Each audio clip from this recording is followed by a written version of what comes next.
HRN listeners. As we celebrate our 15th year, we are deepening our commitment to giving voice to the next generation of food systems storytellers, and we need your help. Our internship and fellowship programs help activate new possibilities for underrepresented and underestimated young people through experiential journalism, audio engineering, and production training. Through these unique programs, HRN helps food equity stewards build essential workforce readiness skills that expand their potential and foster economic mobility. Please consider supporting these critical programs. And with a minimum donation, you can be entered to win a dinner for two at an amazing restaurant in one of 8 cities and tickets to a concert at a great venue in one of those cities. We have incredible partners across the country who have donated, as they also share our passion for helping to educate the next generation of food systems storytellers.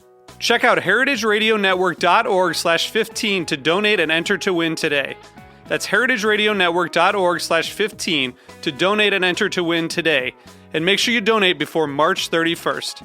Thank you. Hey, this is Katie Mosman-Wadler. I'm the Executive Director of Heritage Radio Network, and I wanted to say thanks for listening to the only pizza-powered radio station in the entire world. For a decade, HRN has broadcast live from 2 shipping containers inside Roberta's Pizza in Bushwick, Brooklyn, telling the most entertaining and educational stories about food and drink across 35-plus weekly shows.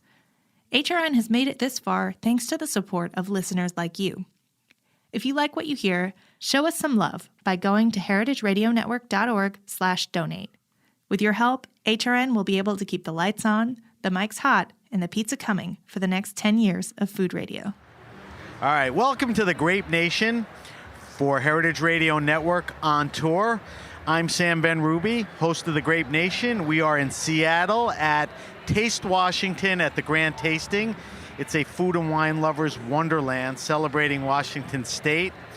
I'm sitting with 3 terrific winemakers who I think are doing some very interesting things and have a great perspective on wines in Washington. So let me introduce everybody, and then I'll ask them for a minute to talk about who they are and what they're doing. Chris Dowsett is the winemaker at Beauty Winery in Walla Walla. James Mantone is the winemaker, vineyard manager, and co-founder of Sinklin Wine Cellars.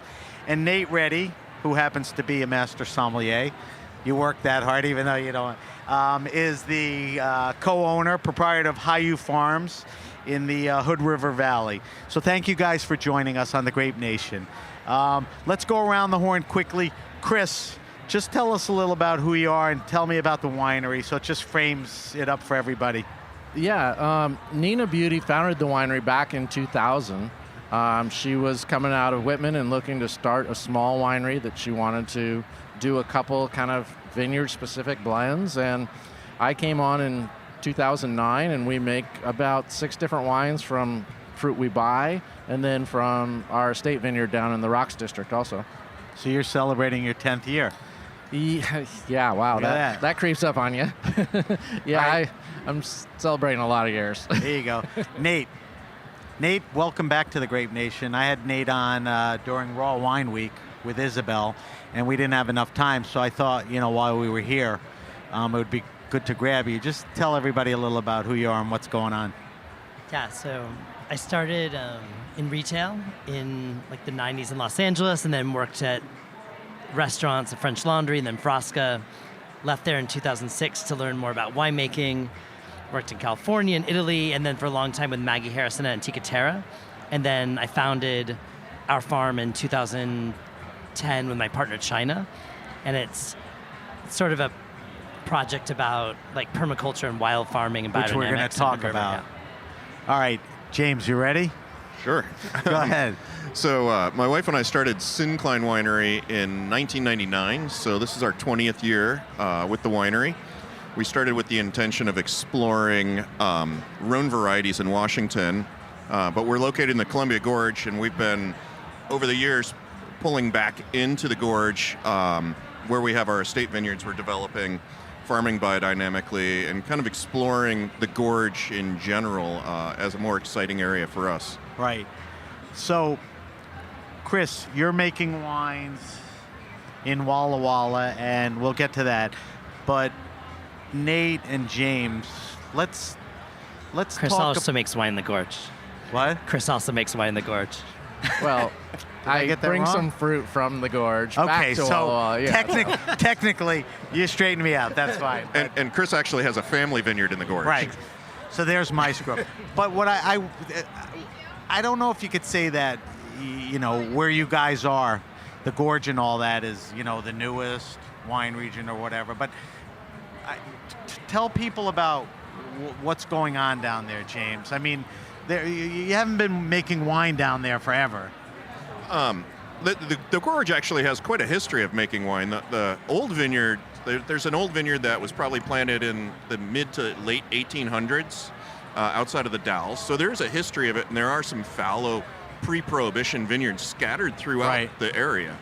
And so when I got there, there was an established industry. It was very small. Most of the grapes were being grown by one vineyard, Celilo Vineyard, and leaving the area, a lot of the wineries in the Willamette Valley and outside in the Columbia Valley recognized the quality and were bringing the grapes in from there. And so there's been a new wave coming in that's been really exciting, that's really pushing the boundaries. I guess that's what I'm talking about, is the new wave. I mean, Nate, what attracted you to, get over there? It's actually, it's pretty. I actually didn't land in the gorge for winemaking, and it was really more just trying to find a place that felt right and where we wanted to live and kind of be and have a farm. And then the wine part of it was secondary, and so it takes a really long time after you move somewhere to sort of understand a place and to settle into it. And so a lot of it we're sort of learning on the fly, and we didn't sort of realize what an epic and extraordinary place it is to make wine until probably 3 or 4 years until after we settled there. The other thing I'll say, it's amazing how fast the generational stuff moves. And so, what do you mean? So, for instance, in 2010, which is when China and I came to the gorge, when Steve and Chris from Analemma came to the gorge, you're only sort of the new people for a moment, and then you sort of bring in people to help you on the farm, and then they start new projects. And so there's this whole, at this point, there's a whole other generation kind of, setting down roots and doing crazy exciting things. And it seems like every single year, someone new arrives. And so the energy is sort of amplifying year after year. It's pretty wild. That's a good thing. I mean, you talk about the history, and there were wineries, and it's been there, but of late and recently, there's some nice things happening. I guess you're the outlier here. Well, I'd like to jump in on one little thing on that issue is, when you talk about that, in the gorge right now, I really see that you've got some of these people that, maybe you've got 20 years or 10 years in the gorge, but there's been the second wave coming from some of these great places like Syncline and like Nate's place that I'm meeting people that, I was assistant winemaker for Nate. I was in the cellar with James. I'm starting my own winery. There's this excitement from the people that are there. And I think the gorge is pretty exciting. In the old days, it was kind of a place where people looked at oh yeah, I can grab some Riesling or some Chardonnay or some Gewurz down there that has really great acid to blend in with my stuff that I'm over the years is getting warmer and warmer and warmer. And now people are going, wait a minute, we're drinking more wines with high acid. We're drinking more wines with high aromatics. And so it's really a fun place. And I think these two are really on a big end of the spectrum right now. That's a good lead-in, because I want to talk about a bunch of things. I want to talk about permaculture, biodiversity, organics and all that stuff. You're in Walla Walla, and you've been an organic winery. Yeah, we, traditionally, Eastern Washington has not been very big on organics. Is there a why? I mean, a lot of it is they come from mostly farming other things like grains and such, where you needed some broadleaf control, things like that. And grapes are a little more tolerant. You can have a little bit of weeds out there, and they're not great. And so, there's this whole kind of changing lately of more people looking at that.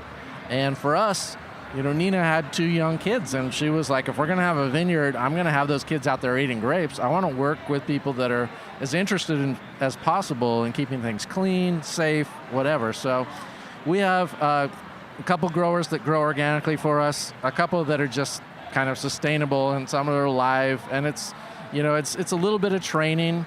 all the fruit we buy is all by the acre, so we can at least say in our block, don't do this, don't do You that. can control And what then you our own contract. vineyard, we farm organically. And one of the great things is, our vineyard is down in the Rocks District of Milton Freewater, which is the newest AVA over in our area. And it is an old riverbed that's hundreds feet deep, literally, of pure cobblestone. And so we farm it by going in and doing a lot of kind of stirring rocks. And so it's actually really easily to farm organically because when we're taking care of the rocks like that, we don't have a lot of weeds. And so without Right. a lot of weeds, you don't have a lot of humidity, and Right. you don't have a lot of bugs. And so, we have been certified organic at our estate vineyard since we planted it. And it's Oregon Tilth, which is because all of the Rocks districts in Oregon, which is actually, I think Nate could tell you, it's a little stricter than Washington even. Well, let me ask James. You're the microbiologist and organic chemist. So obviously, the earth, the soil, you give a shit about all of that stuff. So the way you approach winemaking is, from a very sustainable, organic. Tell me what you're doing. I think common with all three of us here is none of us are really trying to make the best wines. What we're really interested in is wines with energy and life about them. Wines that just kind of vibrate with excitement, and it's that elusiveness Right. that makes a wine exciting. That ideally, I'd love to have someone pick up a glass of my wine and 2 hours later realize they had never taken a taste because they just spent the time smelling it. Really? And like that's a great goal. And I think that's part of the reason why all of us have chosen the way that we farm. But that's a great description. Wines with energy, and I hate to use the word style or whatever, but to get that, what are you doing? You're making a lower alcohol wine, you're farming sustainably, organically, all of that. Are those the elements to, in your mind, what makes, a lively wine? Those things are all part of the tools, but they're not. Tell me more. They're not what makes those wines energetic and life, and that comes strictly from the vineyards. It's that energy. That's what really sets great vineyards apart. And you can taste. Sparkling wine's a great example because you can taste intensity levels in the Von Clair, the base wines, and these are wines at 10% alcohol, so they're not picked with ripeness, but you have intensity, and great sites convey intensity without concentration, and concentration is simply dehydration. Right. And so we want that intensity, that life without concentration, and that vitality to come through in the wines, whether Right. they're sparkling or still. And Right. so that's that elusive thing that I think all of us are chasing. Right. Well, Well, and if I Nate- could jump in for a second, Go I ahead. think that, being in the wine industry, we are in a sales industry, and we have to sell wine, and we have to get it to people. And it's people who are generally in the press that do radio shows or magazines or whatever that can help get our word out there to people. And so we've got these great people that can tell stories for us. But then again, we're also sometimes fighting the national score problems where, for most wines in the world that are going to be the 100-point wines, the 99-point wines, a lot of times that's ending up a little more stylistically similar. You're fighting that Bordeaux blend, very heavy oak, and really trying to be similar to these other 100-point wines. Right. I don't think that's the objective at this table. No, and so I think that we appreciate this opportunity and other opportunities like this with some of the great press we actually have in Washington to tell stories and not just put Right. numbers on bottles and put them out there. Well, So- Nate, your approach, you are making wines that are lively and energetic. The way you farm, the way you've set up the winery, from my perspective, it's not very traditional. What do we call it? We call that permaculture. It's a biodiverse. Yeah, I think that there's a lot of things sort of feeding into it, and a lot I of need it. you to Yeah, clear, I need you to explain a couple things to me. Yeah, so I mean, in some ways it may be just easiest to explain like what happens, perhaps more than like the reasons Right. behind it. And so like on our site, like at the farm, where this comes, like partly from like Liam Baral, partly from like permaculture practitioners like Sepp Holzer, partly from this idea of like having animals in the vineyard, and then this like as many kinds of like plants kind of growing in the understory as possible, and those plants kind of going through the full cycle of life from flowering all the way to setting seed and kind of being uninterrupted in that process. And then sort of, I think the extraordinary thing about that is it sets up this like cascade of effects where then all of a sudden you have more insects coming and more birds and more wild animals and sort of things like that. And so the life, it builds and it builds and builds, and it's building above the ground and then below the ground, right? So you're doing all these things to also initiate more fungal life, more microbial life. And it all happens like from this like sort of like you're barely touching, right? So you're like trying to get the animals to do as many things for you. You're trying to like, so like by leaving the prunings, like in the vineyard, for instance, not touching those, you're feeding like sort of fungal life.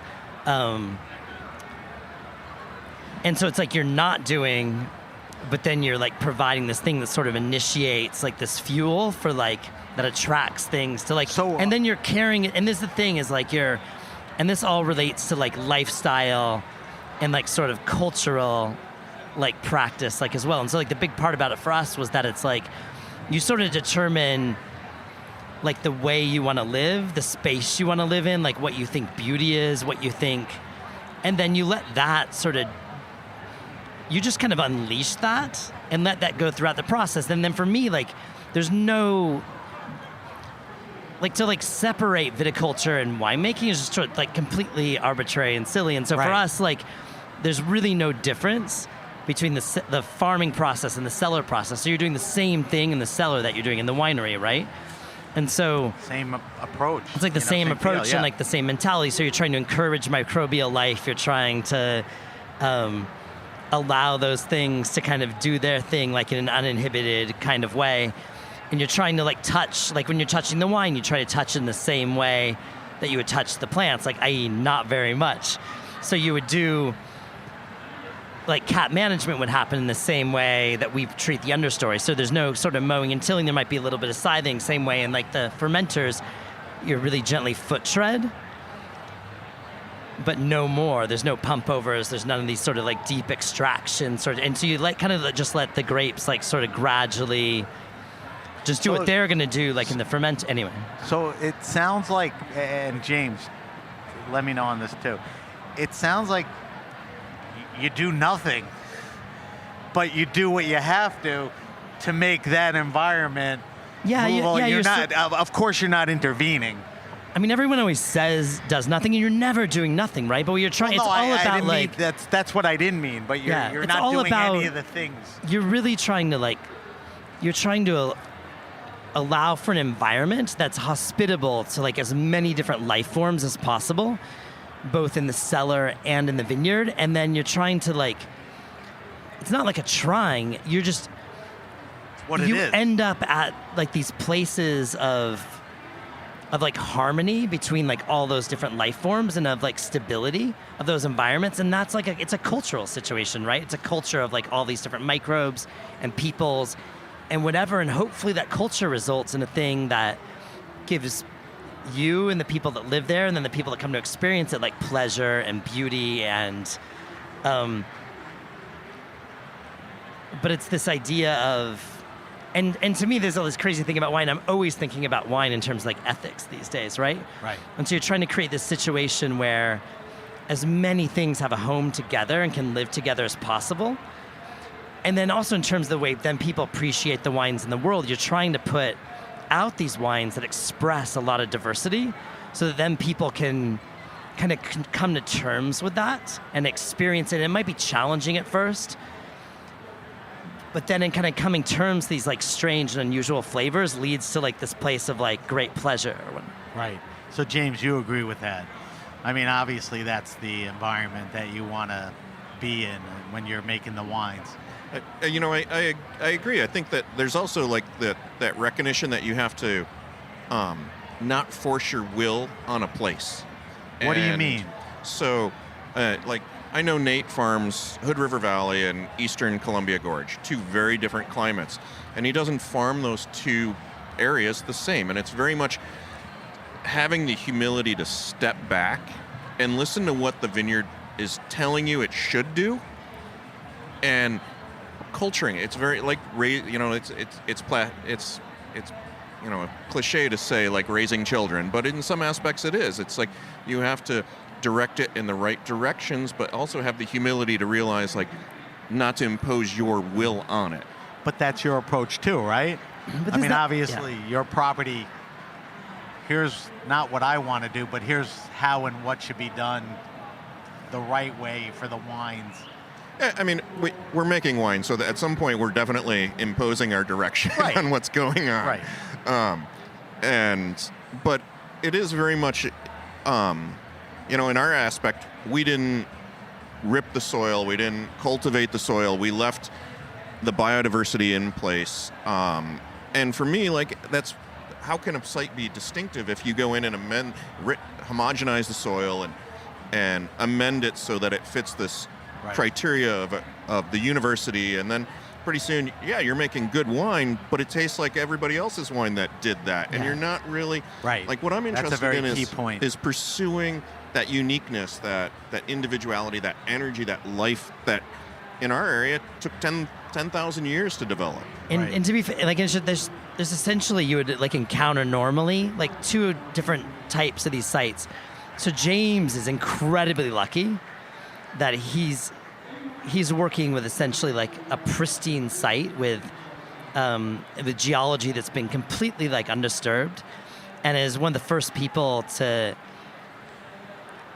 be in this place where like kind of enlightened enough to be able to work with that site in a really like subtle and like harmonious way. The other class of sites are sites that need ecological remediation, which are like either old forestry sites or they're sites that had, that have had 100 years of agricultural abuse on them. Orchards, often. Orchards, right? Right. And so, like on our site in Hood River, it was organic since like the 80s, but then, and it was a kind of organic dairy for like a large period. But there's a period where it was, conventionally farmed orchard.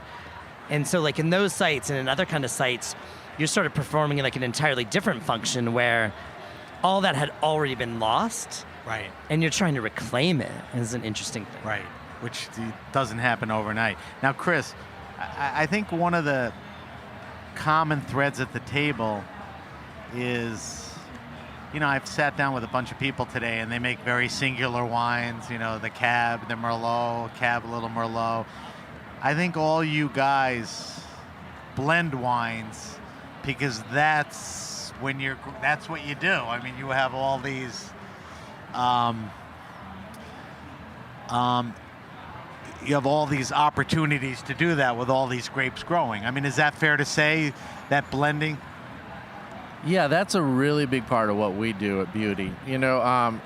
We do have, we have a single vineyard Chardonnay, and occasionally we do small amounts in the tasting room and such as single vineyard things, but predominantly our wines, aside from our white Bordeaux blend, are all single vineyard blends of varieties. So we're really looking to express what we think is good out wherever we're bringing these from. And, truthfully, it would be wonderful to make one white, one red, and just be done and say, here's my one grape white and my one grape red, take them or like them. But no, when we do an event like this, I'm shouting over people, telling them about the 3 grapes in this wine and the 2 grapes in this wine, the percents, why they're different. But that's what we find expresses ourselves out of there. And we had ideas about those places before we went in. In Horseheaven Hills, we like a heavier Cab blend with some Syrah. And then in Connor Lee, out in the center of the state, Merlot and Cab Franc, because it's a little cooler. It's Right. not as hot as some of the other areas. And then in the rocks, it's got to be Syrah dominant, because that's really what, expresses itself the best there, I think, So in our opinion. You guys brought some wine. We might as well taste it while we're sitting here, throw it over the tongue. So while we're talking about your wines and blending, What did you bring here today? You brought a Beauty 2016. Tell me a little more about the wine. So the Red Aviva of the Stones is our blend that's based out of the Rocks district of Milton Freewater. So pure alluvial rocks. We love what Syrah does down there, so it's really based on Syrah. And so originally Nina worked with a grower in town, Christophe Baron, who has Cayuse Winery, and eventually he needed all his own fruit. So we started looking at other vineyards, and eventually in '08 planted our own vineyard. So what we planted was really for this wine. We put in 3 different clones of Syrah. We put in a little Cab and a little Mourvedre, and then a touch of Grenache and some Rhone whites, just to really have some things to play with and see what worked. Because, you know, we knew what the rocks gave, and we knew what characters we liked out of there, but we didn't know what our brand new vineyard would taste like. And truthfully, we've been real happy with I was just going to say, you happy with it? Yeah, with what the Syrahs do. Having those 3 clones, we can get more complexity, and that's really one of my hugest things. Is I love having wines that keep you interested. Right. A single flavor or aroma through a wine is wonderful when you first smell it, but if you can sit there and enjoy a wine over a meal and it changes, in 5 years it's a little different, that kind of thing, that complexity really keeps you interested. So. Right. Nate, I want you to explain something. Because Chris talked a little about how he's growing grapes and blending. I think your approach is a little different. I mean, I'm not sure I'm hitting it on the mark, but whatever's growing out there is basically what you're pulling off the vine, and you're blending. Yeah, so we farm 4 different sites, and different things are sort of happening there. In general, we bottle all the parcels together. So we try, like, there's always multiple barrels, like in a parcel, and, you know, so you may cull 1 barrel or 2 barrels out. But like that parcel, and usually for us it's between a half an acre and maybe as large as 2 acres in size. I mean, essentially we pick all our own fruit, and we're picking, you know, between 2 and 4 tons at maximum a day. And so those picks are always kept separate. And so we're bottling like 70. We're making about 75 different wines now. Jesus. Wow. And so we try to keep the parcels together. So it's like if we pick that half-acre parcel, we're not going to... And so where monovarietals are planted in a parcel, we make monovarietal wines. We've now... So if the parcel's monovarietal, that's what's being vinified. What's going to be in the wine. But if there are 4 or 5... But if there are 20 different wines interplanted in the parcel, that 20 goes different into, varieties... That's the blend? So at High U, right, there's 107 Talk grape about varieties field planted blending. now. And so each are field blends based on different moments in history. And so, all those varieties are interplanted, and they're picked and pressed together, and then that's a wine. So basically the blending is happening, you know, in the vineyard, for lack of a better word, but we try not to blend across parcels. We have a few wines. So at High U, there's still 4.2 acres of Pinot Noir and Pinot Gris that are co-planted next to each other in the middle of the vineyard. In that parcel, we make 1 wine that's called Aura, where there's Pinot Noir and Pinot Gris that sees like about 5 days of maceration, Pinot Gris that sees between 60 and 100 days of maceration, and Pinot Noir and Pinot Gris that sees around 3 weeks of maceration, but completes the fermentation on the skins, and then some late harvest picks from there. And all those will get blended together to make 1 wine. But to be clear, we're talking about like 150 cases here. So I mean, you know, it's like not on this like big scale or whatnot. Right. So James, your approach similar or not as? And I think with blending, you can easily impose the will of the winemaker rapidly, and it's something you have to really be careful about. And it's often we'll sit down with blends, and we always are asking ourselves, is this what the wine wants to be, or is it what we want the wine to be? And it's really important to realize that sometimes little defects or deficiencies can be really charming. And so does the answer lean towards where the wine wants to be most of the time? Well, we always try to back off our will, Right. as much as possible. But you can get going, and you can spend entire days chasing something, and then at the end of the day, when you ask yourself, is this really the direction we should be going, or is this the direction the wine wants us to go, or is the direction we want to go? Yeah. I just say like a few words about that. It's so interesting, and like, so even like I'm blending on a small scale. I don't think the scale matters. Like, so you can look at the wines like from a parcel and all the barrels that kind of contribute to that, and two different things happen. So there are these wines like James said that like have like little defects. Sometimes culling those away kind of heighten intensity and concentration and kind of purity expression. But there's also times when including all those little defects create a wine that really has more ease and harmony and humanity than removing them. And so a lot of the work that's done on the blending table has to do with these barrels that don't seem maybe necessarily tasted alone as pure an expression as the others, and kind of deciding, are those taking away from the wine, or are those kind of bringing some like kind of life and humanity to it? Right. You agree? I do, and it's always, we never blend to like hide something. Right. It's always trying to make things more interesting and relative. When you taste that wine, does it take you to where you think it should be? So, Chris, when you're doing that, it's not about percentages or consumer necessarily. It's Yeah, I think, none of us here are just making wines to bring stuff in and put stuff in bottles. So, we're working from the ground up on everything. Even stuff I buy or James buys, we are in the vineyards. And so it's really important to us to do what the vineyard expresses, what the vintage expresses. And then, more than anything for the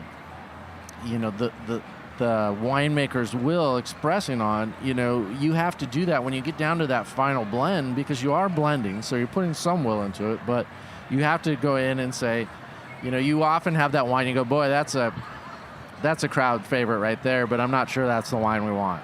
I bet we could get a little more by adding this in, a little more complexity, and then you do the full steps. You go, what do I like? I would like this one. I might like this one. This one's pretty good too. What wine makes people happy? And you go through that. Then you go, well, what wine says beauty to us? Beauty winery. So then we go through that, and then we're like, well, and what wine says 2017? And this vineyard, and because you can't. What prevails? A combination of things, or does the same thing always? Usually the final one, but to work to that really helps to get there. You can't just go walk in and say, okay, this is what we got, so this is what it's going to taste like. Right. We all are blending and making decisions for our wines as they're happening a lot of times. Right. I work with a couple wines that are different varietal blends, and I'm looking at different picking times, and it's based a lot on history, but most years it's based on whatever I picked first. Okay, that came in like this. I'd really love to have a little of this to make a great wine, to make that. I'd love to, let that one hang a little longer, and that, for someone like us, compared to someone that's bringing in a full block of 10 varieties, that gives us that ability to have some voice of the year, but also, I don't want to say put our will on it, but at least show what we think is shining that year. Right. I'm not trying to, sit down with last year's wine and say, I got to have one exactly like this, because this wine, we sold out in X amount of days, I or don't got think X anyone's points. doing that here. And so we want there to be consistent quality in our wines, but we don't want there to be, I would just say, something? and like really quickly, just contextually, right? They're like incredible wines made on both sides of this, right? So you have someone like Bartolo Mascarello, right, where you're going to work with like, a range of sites in an area to give expression, and then you're going to see someone like Jean-Francois Ganavat that's going to bottle all these subparcels, and both are like really like relevant ways of approaching the expression, of a place. And I think both are important to have in an area to kind of let people see it from different angles. And I think you just have to choose which of those paths makes more sense for how you relate to your sites and your cellar. Agree. James, before I forget, let's talk about the wine that you brought in. So I brought in a sparkling Gruner Veltliner from the Columbia Gorge. 100% Gruner? It is 100% Gruner. It's Method Champenois. So this was a site that we'd been making still wine off of for years. And this part of the vineyard, we always fought to get it ripe enough to make still wine. And it really took me a few years before I was humble enough to listen and realize that the vineyard was telling me that it didn't want to be still wine and it wanted to be sparkling wine. And so we started out making a couple barrels for the cellar crew just to see what would happen. And then from there, we've converted it pretty much into a straight sparkling wine program. So when it tells you it doesn't want to be a still wine and a sparkling, I mean, what's the reason? Why do you shift from the still to the sparkling? It just... Well, when it came to like harvest time, we weren't building bricks like we should. The leaves are turning yellow. The vines are shutting down. And the last thing we wanted to be doing is picking grapes when the vines are in shutdown mode, because you're starting to lose. The vines are losing their life and energy, and you don't want them to start pulling that life and energy out of the grapes and back into themselves to get ready for winter.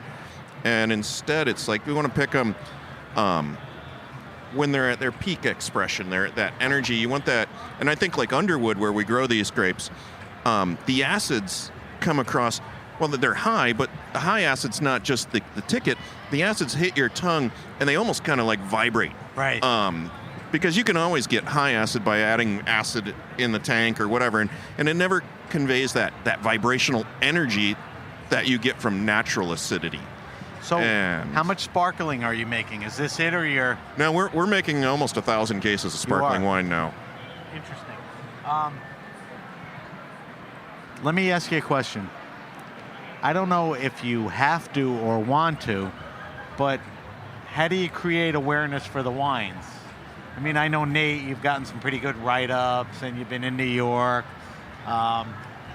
Same with you. James, same thing. You're all in a good category. Is that enough for you, or you just do what you do and whoever wants it takes it? I mean, do you have to embrace social media? I mean, Nate sort of answered the question. You're here because you want to reach different people.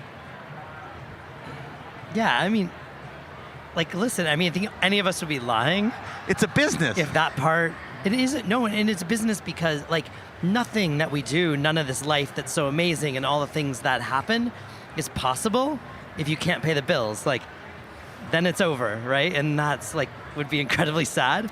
And in this day, in this world, I don't think any of us have the luxury of sitting around and waiting for that to come to us. James, we're in totally different places, right? James has been doing this for 20 years, and that work is behind him, and now he gets to listen. James, you can go home now and take a nap. Yeah, you're done. No, but I'm not saying it like that. It's a never-ending battle. Right. It is so hard. So the right? answer is you really have to create awareness.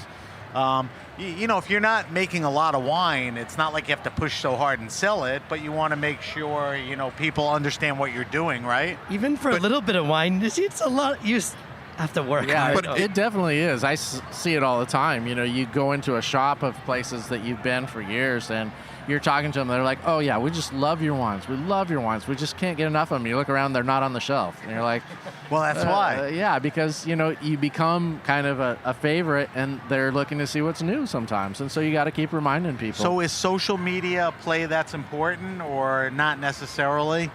I mean, it didn't exist 15, 20 years ago the way it does now. It reaches a good audience in a good way. It's important to you probably whether or not you embrace it or not. So you're going to be on there, sort of regardless. And from other people. Yeah, from other people. Yeah. And for some people, that's probably... taking a picture of the bottle at Chamber Street Wine or something. For some people, that's probably the right place to be, and for other people to be more active. I think that the big thing now is that there's just... people are relating to wine in such a different way. So there are more wineries out there, and then more consumers. But this day where people just bought cases, one winery or a handful of wineries, and they bought cases and cases of that same wine. Today it's just so much more dynamic, where people are always, buying a new wine every single time. And so many wines to choose from and so many wineries there. I don't know where I'm going with this, but just to say that it's like it's become a very different world, and a world that you have to like really be engaged with. I think it's pretty hard to Right. like just so engagement wait. is important. Yeah. I promise I'd let James make a break from here I can make a couple more comments. because I know I know Poppy told me, just get him out of here. I want to touch real quick on that, though. Yeah, Like, I'm wondering how you approach it is important. well, I think, like, as a small producer, people are like, oh, you make a little bit of wine, so it's not that big a deal to sell it. But it's actually, as a small producer, it's even more important that you sell everything. You Right. have zero buffer for, Right, like, right. not selling Literally everything. zero buffer. But it's also at this time, the industry, as Nate's saying, has changed a lot. The consumers have changed. As restaurants, we're never going to really build a regional food and wine entity if the wine industry only emulates, say, Piedmont and Rhone and Bordeaux and Burgundy, but the restaurants are pursuing their regional thing. But we're emulating something totally different. We need to figure out, as producers, how to emulate our regional thing to work with the food. That's a whole nother show. I mean, I agree with that. I mean, that's like a big deal and all of that. And then I am going to step out for the Mariners game, so. I did. Poppy didn't tell me it was a Mariners game. She told me it was like something important or a seminar. But we're going to say goodbye to James, Mantone, James the winemaker at Vineyard manager at Syncline Wine Cellars. Thank you for coming by. Chris and Nate, sit with me for another minute or two. Thank you, James. So, in closing, we want to take a picture before you leave. Nate, I don't know if you answered this question specifically, but I just want people to know what permaculture is. Oh yeah, so like permaculture maybe is the potential to be like actually the most important thing. It's possibly the most important thing that there is to like talk about in the world right now. And so explain. Yeah, so permaculture is a way of designing the world where you look at like all the elements and all the beings that like sort of exist and you look to put all of those things like into harmony, and it's often you see it in agriculture, but it's also like it integrates architecture and government and ways of, it's basically sort of trying like all that, like so often like we don't use our resources as human beings, like our resources in our mind, our ability to like design and like sort of think about like what's possible. We haven't used those things that well to create the world like as it exists today. And permaculture is... It's beyond just cover crops. Yeah, and it's a really thoughtful system for like Yeah. looking at our life It's a and good how point. we as human beings interact with the environment and resources and Good point. everything to sort of design a world that doesn't just work for one person or one thing, that it works for everyone. Well, and all beings and the planet and the whole thing. And it sounds like a platitude, but if you look at the people that are doing it in an extraordinary way, Jeff Lawton, Sepp Holzer, it's extraordinary what these people are. And so many of the things there's so many platitudes about, really lies about what we're capable of doing in terms of providing resources for people, like in regard to shelter, in regard to food, Right. in regard to happiness. We can do so much more than what people commonly believe that we can do. And the problems in the world are totally solvable. Unfortunately, there's too many people saying that it's too late, or you can't do it, or they don't want to do it. Or they don't want to do it. Right. And permaculture is really amazing as a resource for kind of illustrating, no, in fact, like we have the solutions to all these things if we all kind of believe in it and kind of band our mind and resources together to solve it. And so I encourage everyone to honestly, visit jefflawton.com, listen to the man, and and then branch out from there. But Well said. Guys, we got to wrap up the show. Chris, I want people to know more about Beauty Wines. Where's the best place to get more information?